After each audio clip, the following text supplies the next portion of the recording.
Au cours du troisième trimestre 2018, l'Afrique subsaharienne a atteint un niveau record dans la mobilisation des ressources par le biais des obligations. La région a engrangé globalement 30,8 milliards de dollars grâce principalement au gouvernement. Ces derniers sont en effet les premiers émetteurs d'obligations de l'Afrique subsaharienne en raison des besoins de liquidité pour le financement des déficits budgétaires dans un contexte marqué par des revenus toujours en baisse. Et c'est le gouvernement sud-africain qui détient la palme du volume le plus important des émissions de la région avec un total de 9,3 milliards de dollars. En deuxième position, on retrouve le gouvernement ivoirien avec un total de 8,3 milliards de dollars.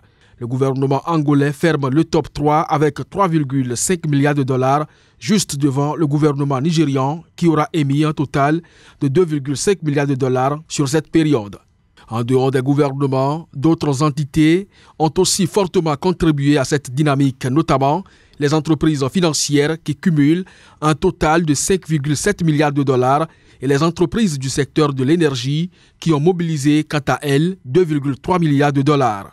Selon certains experts, le durcissement des conditions d'emprunt pour les Africains, notamment sur le marché international des obligations, devrait freiner la présence des émetteurs d'Afrique subsaharienne dans les mois à venir. Ce qui justifie qu'entre juillet et septembre 2018, le total des émissions est passé de 13,1 milliards à seulement 7,2 milliards.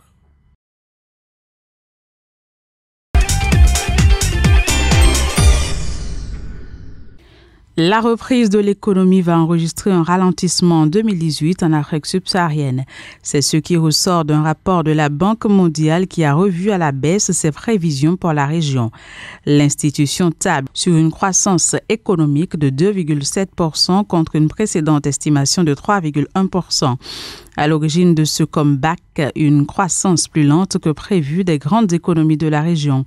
Il s'agit en l'occurrence du Nigeria, de l'Angola et de l'Afrique du Sud.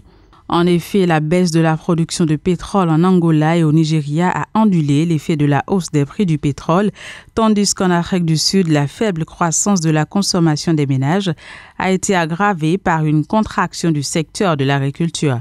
Ainsi, les économies des pays d'Afrique subsaharienne qui avaient enregistré des taux de croissance élevés jusqu'en 2015 ont vu leur performance baisser après la chute des prix des matières premières depuis mi-2015. Il faut dire qu'au mois d'avril déjà, la Banque mondiale avait prédit que la reprise économique de la région devrait s'accélérer en 2018 avec une croissance moyenne attendue de 3,1% sur l'ensemble de l'année en cours contre 2,3% durant l'année écoulée. L'institution avait alors recommandé aux pays d'Afrique subsaharienne de cesser de gaspiller leurs ressources financières et d'améliorer leur productivité afin de soutenir la reprise économique dans la région. Pour la Banque mondiale, les décideurs politiques de la région doivent se donner les moyens de gérer les nouveaux risques découlant de changements dans la composition des flux de capitaux et de la dette. Car selon l'institution financière, la dette publique élevée, la dépréciation des monnaies nationales et la hausse des taux d'intérêt pourraient compromettre la capacité de certains pays africains à assurer le service de la dette.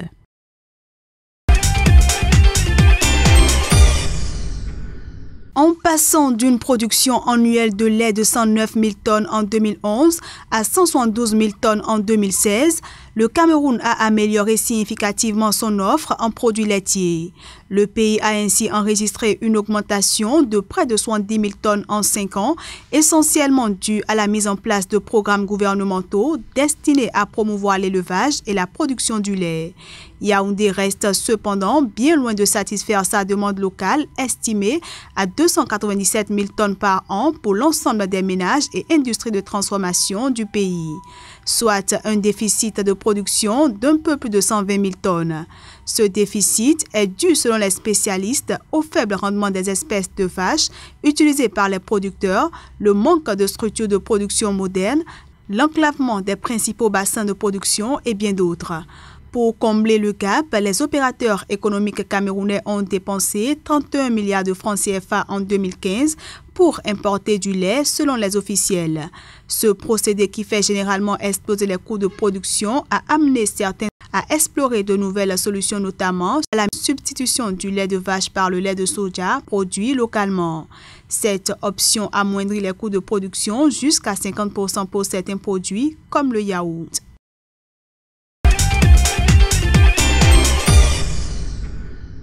Bientôt une centrale solaire de grande capacité en Côte d'Ivoire.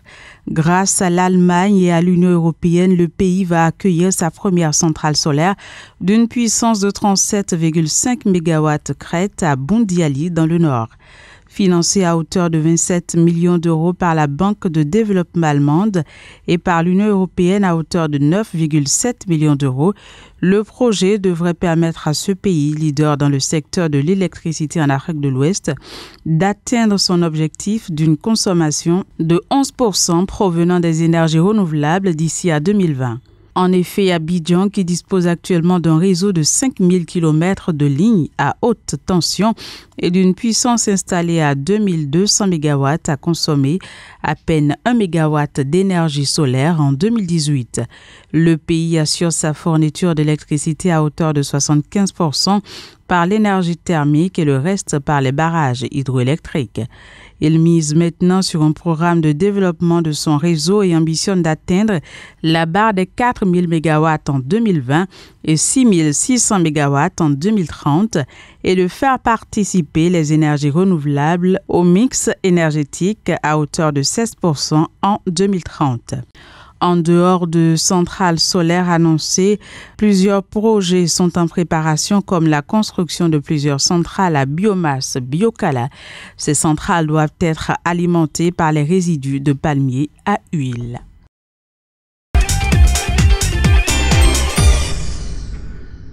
L'économie gabonaise passe désormais de B négative à B stable. La note est attribuée par l'agence Fitch Ratings qui salue ainsi les améliorations apportées à la mise en œuvre des réformes dans le cadre du mécanisme élargi de financement du Fonds monétaire international. En effet, le gouvernement gabonais a adopté un vaste programme de réformes et conduit avec succès les 6 actions préalables requises pour mener à bien les examens dans le cadre du mécanisme élargi de financement du FMI, ce qui amène Fitch Ratings à envisager une baisse des besoins de financement brut du pays qui passeront de 10,7% en 2017 à 8% du PIB en 2018 grâce notamment à un ajustement budgétaire progressif. L'agence de notation prévoit par ailleurs que le déficit de trésorerie budgétaire pour 2018 se réduira encore pour s'établir à 2,2% du PIB contre 3,4% en 2017, étant donné que les recettes budgétaires sont stimulées par la hausse des prix du pétrole et la reprise de la croissance économique. En ce qui concerne les réformes visant à mobiliser des recettes non pétrolières, elles vont probablement soutenir une augmentation progressive des recettes non pétrolières, tandis que les réductions de la masse salariale et la croissance modérée des investissements compenseront les dépenses du pays.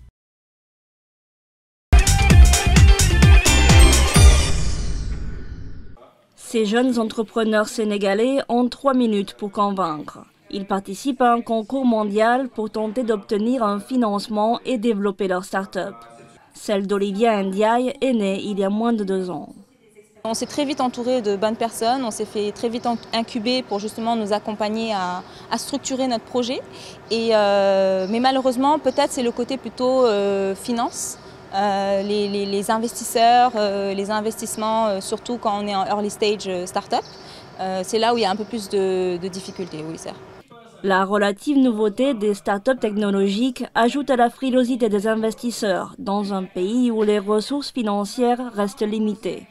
Le fonds d'investissement suisse Seedstar est présent dans 80 pays émergents, dont plusieurs en Afrique subsaharienne. Ce qui manque, c'est des investissements pour des petits projets, pour des startups qui ont besoin peut-être de 10 000, 50 000 $. Et donc toute la partie business angel n'existe pas aujourd'hui. N'existe pas, en tout cas a besoin de se développer beaucoup. C'est notamment une des choses que va faire Seedstar en allant chercher des startups early stage qui aujourd'hui ont souvent beaucoup besoin de financement. Au niveau local aussi, ça bouge. Le CETIC, un incubateur lancé à Dakar en 2011, a récemment organisé un sommet régional des investisseurs et l'État sénégalais a aussi pris des mesures pour favoriser l'entrepreneuriat. Depuis quelques années, le Sénégal a ramené le capital social exigible pour la création d'une société de 1 million de francs CFA à 100 000 francs CFA. On peut avoir un capital de 100 000 francs CFA. Donc je pense que ça facilite beaucoup la création d'une SARL ou d'une SURL, d'une société unipersonnelle. Les autorités prévoient également l'ouverture d'un parc de technologie numérique en 2021 pour dynamiser le secteur.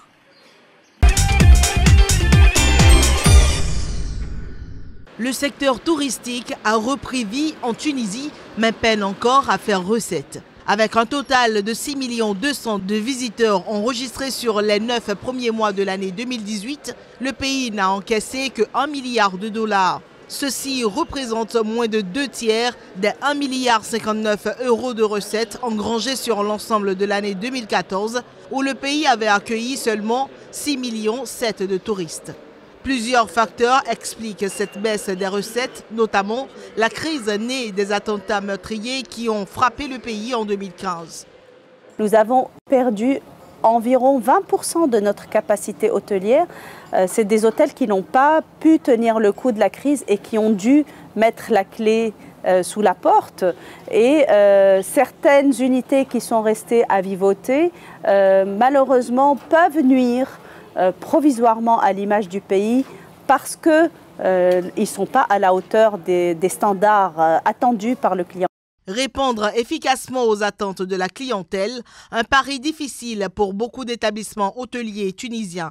Ces derniers peinent à se moderniser parce qu'ils croupissent sous d'énormes dettes, évaluées à 1,4 milliard € pour l'ensemble des banques du pays. Ces créances empêchent les établissements endettés de contracter de nouveaux crédits pour mieux faire face à la demande, et c'est tout le secteur qui prend ainsi un coup malgré son potentiel.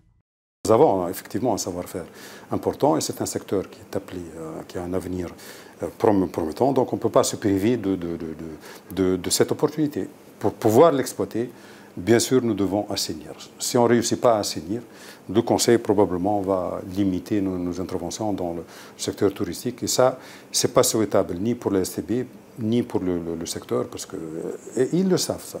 Pour la Fédération des hôteliers, l'ouverture du ciel tunisien aux compagnies low cost permettrait au pays de mieux tirer profit du secteur. Une fois qu'on aura une possibilité d'avoir les compagnies low cost qui atterrissent, on verra automatiquement une répercussion positive sur la rentabilité des unités hôtelières qui pourront réinvestir, améliorer la qualité, changer et surtout pouvoir développer le tourisme alternatif. À noter que la dépréciation du dinar rend aujourd'hui la destination Tunisie plus attrayante. Elle pèse néanmoins sur les retombées du tourisme calculées en devises.